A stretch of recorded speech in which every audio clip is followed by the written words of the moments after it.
Students, we are going to talk about subject, verb and agreement. What is this subject, verb, agreement? First understand this. It's a very simple topic which we already know and we use it. See, I am writing some sentences, you find out if there is any error. If I write here, he are going to market. So I think there must be some mistake, there must be some error. You can easily find out some error. आपको लगेगा कि हाँ some error है यहाँ पे. वो क्या है? You will say sir ये जो he है and this are है, this are does not match with he. Okay, let me write another sentence. If I write here they is and going to market. Again, if you can find some error, you are able to find some error. Here they and is not used with they and are is not used with he. We already know. We will have to exchange it. Means is should be there with he and are should be there with they. This is the correct way of writing this sentence. But I have written it wrong. But why it is wrong? That matters. Let us find out subject and verb in this sentence. Let us find out subject and verb in this sentence. This he is subject. Fine. They is also subject.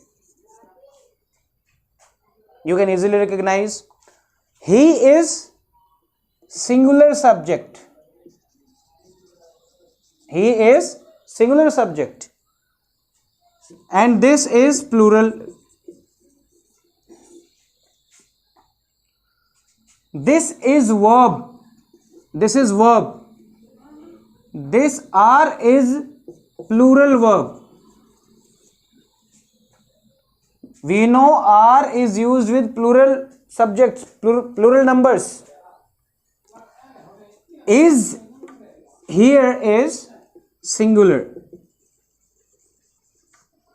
What mistake we have made here, that is to be understood. Actually, here our subject is plural, but our verb is singular. That's why it is wrong.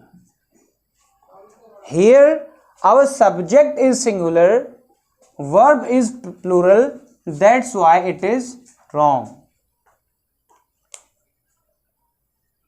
Here I want to make it clear that singular subject will follow singular verb. Plural subject will follow plural verb. Again, let me write singular subject. Singular subject will have singular verb. This is the correct one. This is correct one. And plural subject will follow plural verb. This is called subject verb agreement. सब singular subject singular verb के साथ agree करेगा, plural subject plural verb के साथ agree करेगा. इसी को हम कहते हैं subject and verb and agreement. While writing, while speaking, we commit lot of mistakes.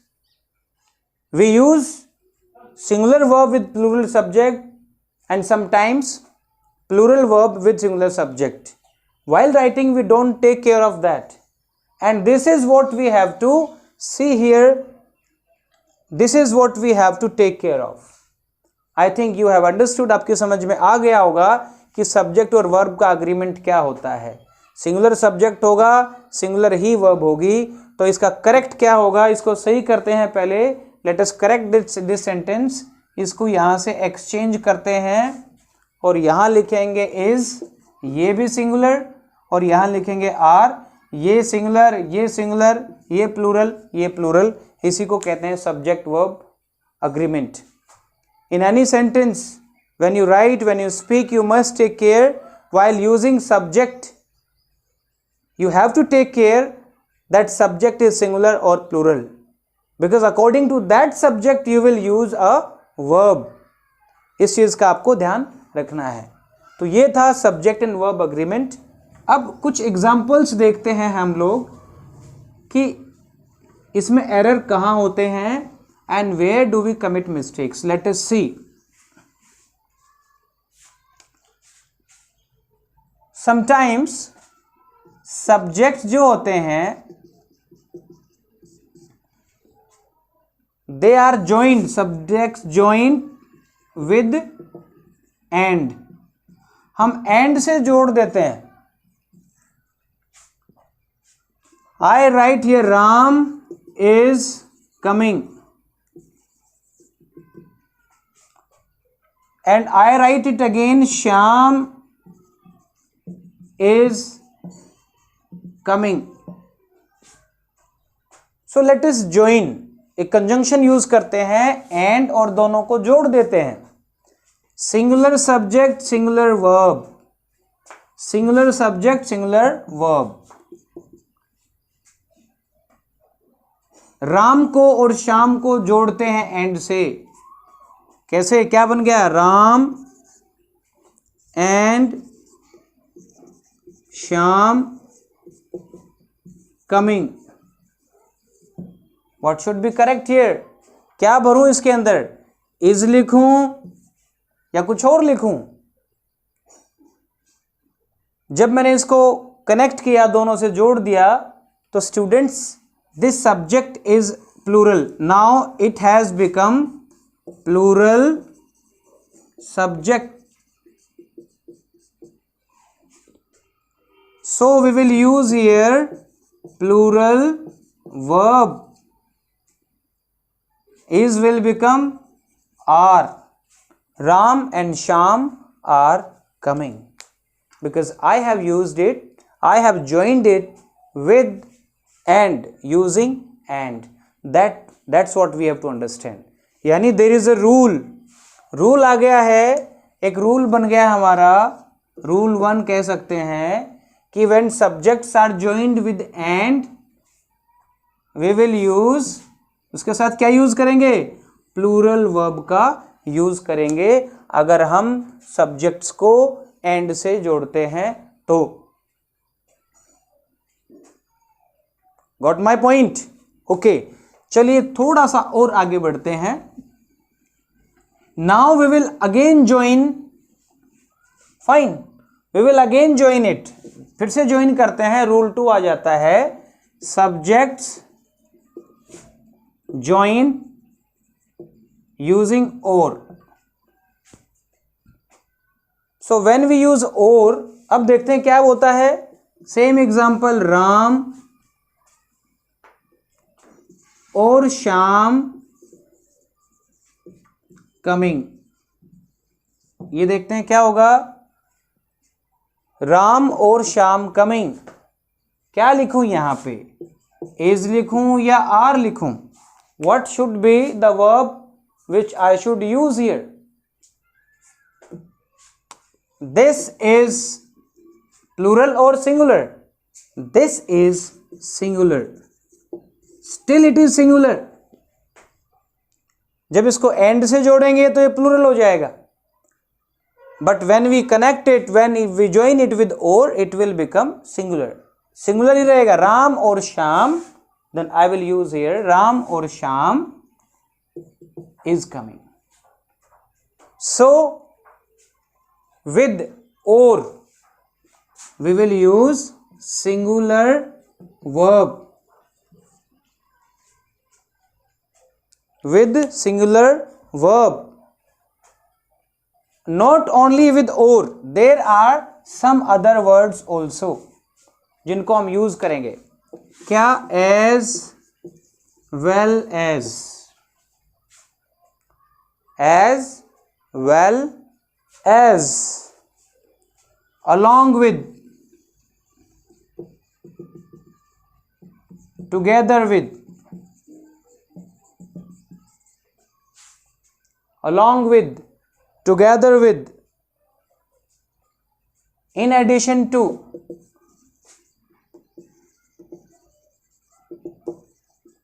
with such words we will use singular form.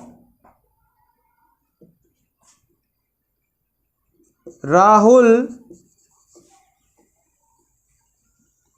as well as Ravi is coming. Same example I am following to make it clear. Rahul as well as Ravi is coming. I have used it as well as. We will use singular verb.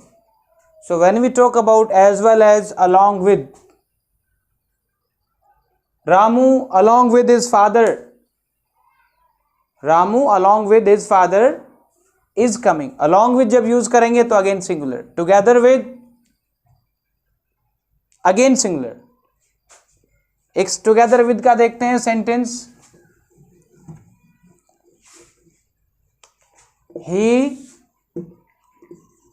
together with his brother, he together with his brother broken the glass. अब यहां क्या लिखें? Has लिखें या have लिखें? क्या लिखें? Together with से कनेक्ट किया है. He together with his brother. So together with से कनेक्ट किया है तो we will use singular verb. So have is used for plural, has is used for singular. So we will use has here. This is correct, this is wrong. So has.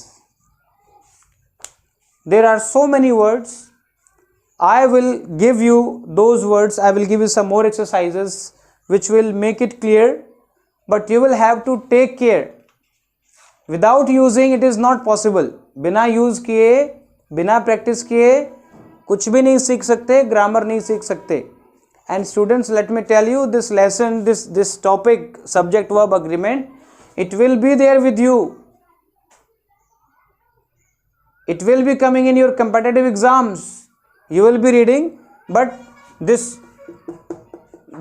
topic will be with you always. Always it will be with you. Subject verb agreement या Concord. Sometimes इसको लिखा मिलता है Concord, CONCORD. Concord का मतलब भी क्या होता है? अग्रीमेंट ही होता है. Both have the same meaning. Subject verb concord और सब्जेक्ट वर्ब अग्रीमेंट. चलिए दूसरा पॉइंट देखते हैं. सम मोर, इसको रूल 3 कर देते हैं. Let us make it rule 3. If we use one of, हम आमतौर पे यूज करते हैं one of,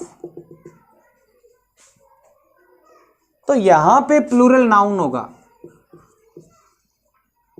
प्लूरल नाउन. ये नाउन क्या होता है भाई?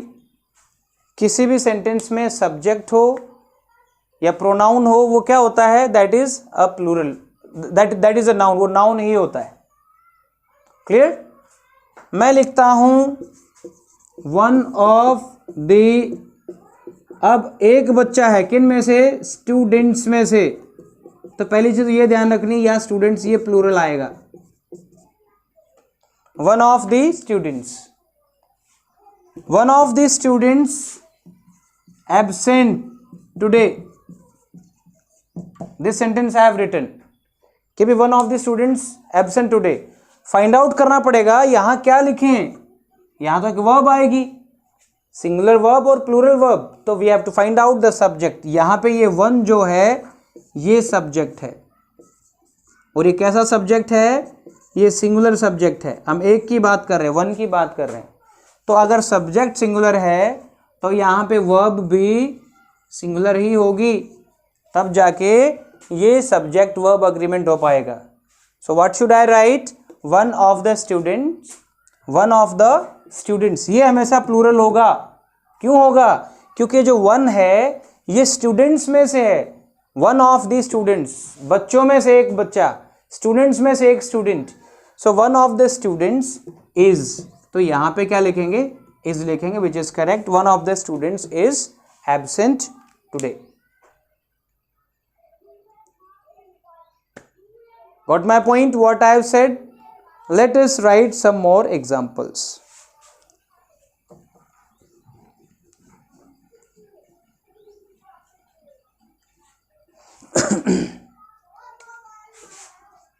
One of the,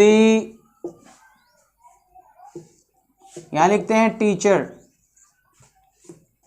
one of the teacher, one of the teacher dash TAUGHT taught us। One of the teacher taught us। इसमें यहां क्या लिखेंगे? सिंगुलर या plural?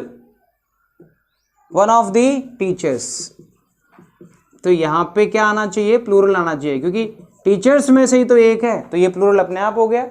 So one of the teachers taught us, taught us। क्या लिखें? Has लिखें या have लिखें?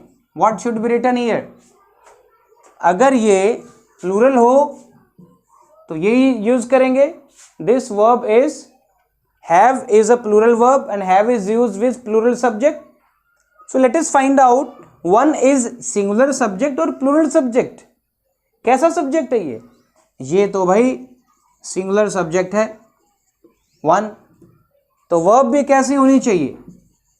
वर्ब भी तो सिंगुलर होनी चाहिए, तभी तो सब्जेक्ट और वर्ब का अग्रीमेंट होगा। तो यहां पे मैं यूज करूंगा has. One of the teachers has taught us। So this is very simple. There is no difficulty in understanding or writing this. Very basic। और ये चीज हम सीख रहे हैं। We have started learning now. In fact, we started learning in our junior classes. Same topic is in 6th class, 7th class, 8th class, 9th class, 10th class or 11th class. This will be coming before you throughout your graduation. So if you want to make your English good, you have to use these actually. So this was one of। तो one of हो सकता है, some of भी तो हो सकता है। मैंने लिखा है some of the students, some of the students। क्या लिखूं? हैज लिखूं या हैव लिखूं? Not deposited fee. Complete sentence is some of the students have not deposited fee. So what should be the correct answer here? मैं has लिखूं या have लिखूं? ये किस पे डिपेंड करता है? ये प्लूरल वर्ब सब्जेक्ट के साथ आता है, ये सिंगुलर के साथ आता है। ये प्लूरल वर्ब है, ये सिंगुलर वर्ब है। तो अगर मैं सिंगुलर वर्ब यूज करता हूं यहां पे, तो इसका मतलब सब्जेक्ट सिंगुलर होना चाहिए। अगर मैं प्लूरल वर्ब यूज करता हूं तो इसका मतलब सब्जेक्ट जो है वो प्लूरल होना चाहिए। चलो देख लेते हैं सब्जेक्ट कहां है। सब्जेक्ट यहां है, ये रहा some. And some means more than one, two. एक से ज्यादा को हम सम बोलते हैं। And if more than one है it means it is plural. More than one है तो क्या है? प्लूरल। तो some is here plural subject. तो भाई अगर ये प्लूरल सब्जेक्ट है तो हम तो यहां पे प्लूरल वर्ब का यूज करेंगे, and that is have. Have use नहीं करेंगे। तो this complete sentence reads some of the students have not deposit fee, and this is correct one. I hope you understand it properly. One more thing, let me clear. एक चीज और देखते हैं, अगर कोई नाउन हो, अनकाउंटेबल नाउन हो, we have read, है ना, रूल 4 कर देते हैं, uncountable noun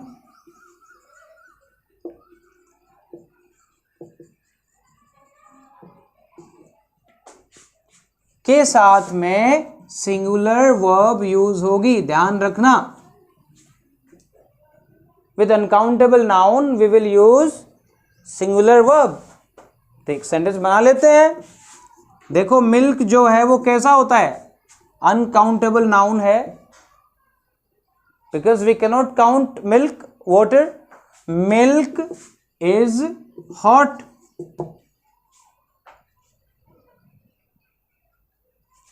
Air is blowing.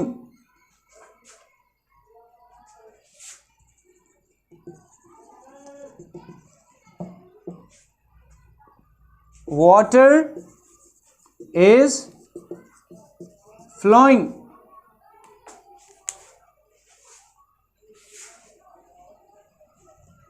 Use some more examples of uncountable. Sugar is sweet. I have used is here. Milk was boiling.